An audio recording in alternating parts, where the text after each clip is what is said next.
This is the entire Battlefield 6 campaign story, explained from beginning to end, and we're doing it all in under 15 minutes. The game starts in the country of Georgia, which has just left NATO and joined the Pax Armada coalition. However, NATO is stuck trying to evacuate their last base in the region, and in the process, they realize that they need to turn over the base peacefully to Pax Armada at the end of the day. No one's told Pax Armada this, though, because they start bombing and assaulting the base before NATO is scheduled to turn it over. Dylan Murphy and his Marine squad, who are solely at the base to protect servers, realize that their base is being overrun, and they have to either evacuate the servers or destroy them. As they start a high-speed chase across the base, they realize that the servers cannot be saved. There are too many to evacuate in too short a time period, and so they are forced to try to destroy the servers. Their plan: plant C4 on the servers, detonate it, get the hell out. They plant C4 on all the columns, detonate it, and try to get the hell out on their exfil helicopter. And just as it seems they're making their escape, everything is going well, they are shot down by a Pax Armada jet and crash into the ground. As Dylan Murphy and his squad wakes up, they realize that they are going to be overrun by Pax Armada forces, and this starts a slow firefight in which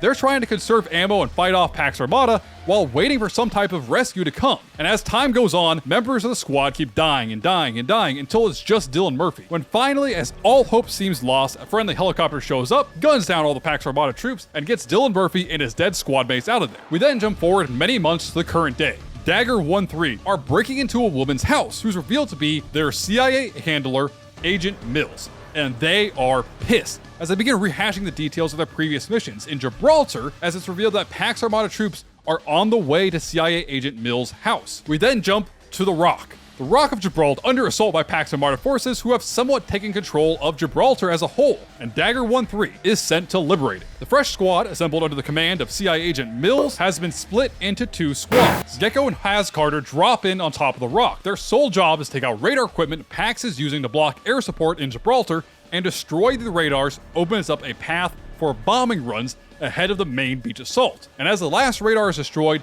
it cuts to Dylan Murphy. Cliff Lopez and Dylan Murphy's job is to help the assault on the beach with the rest of the Marines and regroup in the center of town with Carter and Gecko. In the center of town, Pax Armada has set up an HQ, and their ground commander is there. After a vehicular assault and then assaulting and fighting off Pax Armada troops, Dagger 1-3 finally gets to the Pax Armada headquarters to see that their commander is still there. When their commander executes a Marine officer, Dagger 1-3 is then forced to assault the headquarters with no backups and just fighting off the Pax Armada forces. As they clear the building room by room and they finally get to the very last room, they realize that the Pax Armada commander, Alexander Kincaid, is no longer there, and they are forced to get a helicopter exfil. We then jump back to the interrogation of Agent Mills, and the conversation reveals that Pax Armada should not have been able to take the Rock of Gibraltar, hid their movements, and were undetected by surveillance because they had some form of American technology. And that's when Mills chooses to reveal that Pax Armada stole something from NATO at the Georgia base, and she sent the team to Cairo a while back to capture a man named Salim, who was selling info to Pax Armada and discover if they were going to use this weapon that they had got in Georgia. We then jump back in time to the mission in Egypt. Dagger 1-3 was sent to group up with an Egyptian special unit, Unit 777, and capture Salim, the CIA informant, who was selling to Pax Armada. After grouping up with Unit 777, they infill under the streets into the sewers, and as they sneak their way to the building where Salim is being held, Has Carter reveals that he personally knew Alexander Kincaid. They were former team members who worked together back during the War of 2014, and during this mission, something happened to Alexander Kincaid's troops, and as he went back to go find them, Has Carter couldn't wait any longer and left Alexander Kincaid and his team behind. The team then rolls up to the building where Salim is being held, and after cutting the power and fighting their way inside the building, sneakily and stealthily, the power gets kicked back on as they discover where Salim is being held. And as they breach the door and fire bullets inside, they accidentally shoot and hit Salim in the process. As they're talking to him about the intel he has that Agent Mills sent them, he reveals that Agent Mills was supposed to help him. She was the person who had gave him this intel in the first place, that there was something going on. As the team grabs his thumb drive, they realize that they also need his thumb to unlock the biometric sensor. So they cut off his thumb, and then begin methodically working their way through the streets of Cairo trying to get their exfil point. However, the citizens of Cairo have a different idea. They are trying to get Pax Armada out of Egypt. They don't like them being there, and they don't believe that Pax Armada is under the best intentions, which escalates the situation as the city turns into a massive firefight. And as the team is fighting their way out, Cliff Lopez is shot in the chest by a sniper. Luckily, it hit his armor plate, but he got the wind knocked out of him and had to be helped through the rest of the mission. And finally, Dagger 1-3 regroups with the Egyptian squad and gets the hell out of Egypt. We then cut back to the interrogation of Mills, but this time she confirms that the intel they got from Salim Salim gave the United States intel on a Pax Armada cell in Brooklyn, New York, but she didn't say how they got there undetected. And as Lopez searches her safe, Murphy brings up the base in Georgia that got attacked by Pax Armada. It was a cybersecurity installation for Project Velis, a new technology that allowed troops to hide their movements from all satellites and technologies. But Mills takes the opportunity to poke Murphy in his open wound, asking where this confidence was in Brooklyn. We then cut to Brooklyn. Dagger 1-3 is infiltrating into Brooklyn to find and stop a Pax Armada cell from committing a terrorist attack. However, President of the United States Fernandez decides to taunt Pax Armada by holding a NATO conference in Brooklyn while Pax Armada is there, and bring in a Navy ship called the Artemis into the river nearby as a show of force. Pax Armada has set up a HQ, and Dagger 1-3 assaults the HQ. They fight their way through, and after clearing the HQ, they begin searching through what intel remains. And Murphy discovers Pax Armada has a mole on the Artemis and is going to use the ship's missiles to take out the power systems, the bridges, and the subways to New York City, and then destroy Midtown entirely when everyone is unable to escape. Has Carter then picks up a tablet seemingly ringing with a phone call, and as he answers it, he realizes that Alexander Kincaid is on the other line, as Alexander Kincaid blames Carter for being left behind. And as Kincaid ends the call, Pax Armada ambushes Dagger 1-3 in the HQ. And as they fight their way down out of the headquarters, they realize that there's something going on, and they check under a bed to realize there is an underground tunnel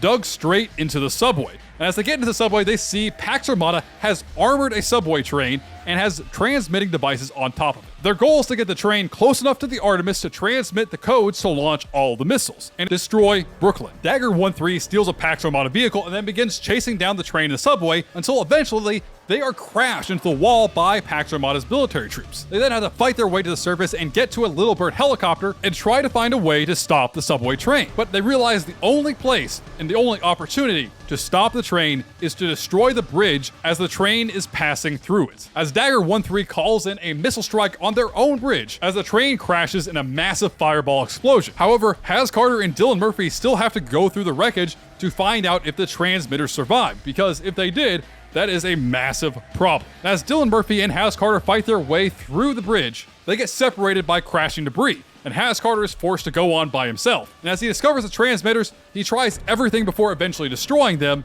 just as missiles start to launch on the Artemis. As he's looking for his exfil helicopter, one of the missiles, aimed at the bridge, hits the helicopter, crashes into the bridge, and throws Has Carter into the water underneath the bridge. He actually drowns and then gets resuscitated, but still is unconscious. As he finally regains consciousness, he notices Dagger 1-3 is all around him. They reveal that they were able to stop most of the missiles from hitting Brooklyn, New York. However, they realize the next probable target for Pax Armada is to actually take out the President of the United States while he's in Brooklyn. And no one has heard from the President since the missiles started going off. A few hours later, the next stop is to go save the President from his safe house in Brooklyn, as Pax Armada is unleashing a full-on assault in the city of Brooklyn. Killing the President would weaken NATO, so Dagger 1-3 is speeding through Brooklyn on the way to the President when they pull up on his motorcade, destroyed and on fire, but they hear gunshots nearby and head straight to the source of the gunshots, where they find Pax Armada and the President's security detail in a firefight. As Dagger 1-3 clears the streets, they discover that the President is held up in a nearby firehouse. And as they get to meet the President, he reveals that he cannot liberate Brooklyn until he is out. Otherwise, his Joint Chiefs won't make a decision on what to do. They have to secure and evacuate the President first things first. They head up to the roof. They try to get a helicopter to pick up the President, but it's shot down by drones. They are then forced to figure out a way to safely transport the President by ground while also preventing a drone swarm from attacking him. This is when Gecko points out there's a nearby facility where the drone operators for all of these drones are probably held up. Murphy and Gecko are then sent to hunt down the drone operators and destroy their base of operations, collapsing a bridge on it, freeing up a way to evacuate the President. The team hauls ass through the streets of New York. In one car, Has Carter and the President and a security detail heading to a forward operating base to try to get the President exfilled.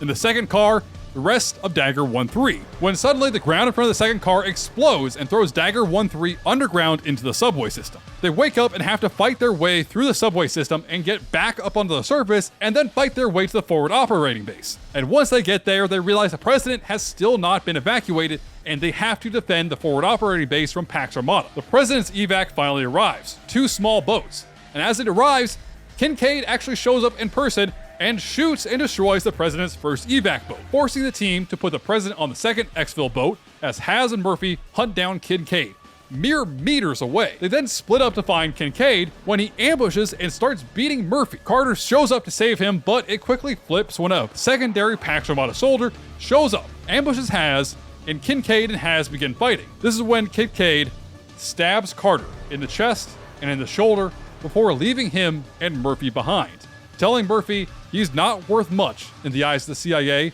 and to learn his place in the world. As Murphy talks to Haz Carter in his dying breaths, he appoints Murphy the head of Dagger 1-3 and tells him to not let it weigh him down. We cut back to Agent Mills' house where Pax Armada soldiers are showing up to either kill or extract CIA Agent Mills, but Dagger 1-3 is waiting, and Murphy continues to interrogate Mills. Haz and Kincaid were her assets. She either knew Kincaid defected to Pax and did nothing, or she told him to defect to Pax Armada. Just as Pax Armada arrives, we cut back to Egypt, where the Egyptian Special Forces team, 777 from earlier in the campaign, is using their armored columns to push back Pax Armada out of Egypt and rescue a downed helicopter pilot. To be honest, this mission has almost zero narrative effect on the story, so we're moving on to the next part. We cut back to Dagger 1-3, awaiting for Pax Armada to get closer to Mills' house before they ambush them and kill them all. While Dagger 1-3 is ambushing Pax Armada's troops, Agent Mills decides to run downstairs and to cut off her restraints with a kitchen knife, just as they finish off killing all the Pax Armada troops. We then cut to just recently in Tajikistan. I can't say that word right, I'm from Texas. Where Dagger 1-3 is leading an assault on Pax Armada's anti-air emplacements in order to open up a path for a full assault on Pax Armada's headquarters. Dagger 1-3, now with their eyes in the sky, Hemlock, stepping in to fill Haz's spot, begin fighting through Pax Armada troops and destroying their AA emplacements on the way to a massive dam. As they get to the road leading to the dam, Pax Armada sends reinforcements to stop Dagger 1-3, but Dagger just uses mortars to destroy the convoy and then fight to the dam where Pax Armada's anti-air system is being run from. Their idea is to destroy the dam and in the process flood the AA systems, paving a path for the US assault on Pax Armada's headquarters in Tajikistan. We then cut back to Mills, opening a secret safe as Dagger 1-3 slowly surrounds her. As she reaches for a gun inside the safe, she gets knocked out by Gecko, and Murphy looks inside the safe to discover documents on Project Velis. She tries to say that it wasn't her fault, but Murphy blames her for what happened in Tajikistan, when an entire mountain got destroyed. We then cut back to Tajikistan, where Dagger 1-3 is joining the main assault on Pax HQ just moments after they destroy the dam, and was revealed over the radio that Pax Armada has 4 hypersonic NXC warheads and they plan on using them on mainland Europe. In 30 minutes, those missiles will be launched. As Dagger 1-3 fights their way into Pax's base, they start destroying hangars and vehicles before fighting their way up to the 4 missile silos. They decide to split the silos up. Dagger 1-3 will take 2 silos and another Marine team will take the other 2 silos in order to deactivate all the ICBMs. As Dagger 1-3 is racing to the 2 missile silos, a plane starts doing strafing runs on their position, but Dagger 1-3 picks up some stingers and shoot it down. As Dagger 1-3 gets their first warhead, they deactivate it just as the other Marine team shuts down theirs. The 2 teams then race the last 2 missiles. Hemlock is able to destroy the missile's internal components and stop it from launching, but the other Marine team is not able to stop the missile before it can leave the ground. And so they detonate it, killing the entire Marine team in a massive explosion. And at this point, there's only one thing left to do.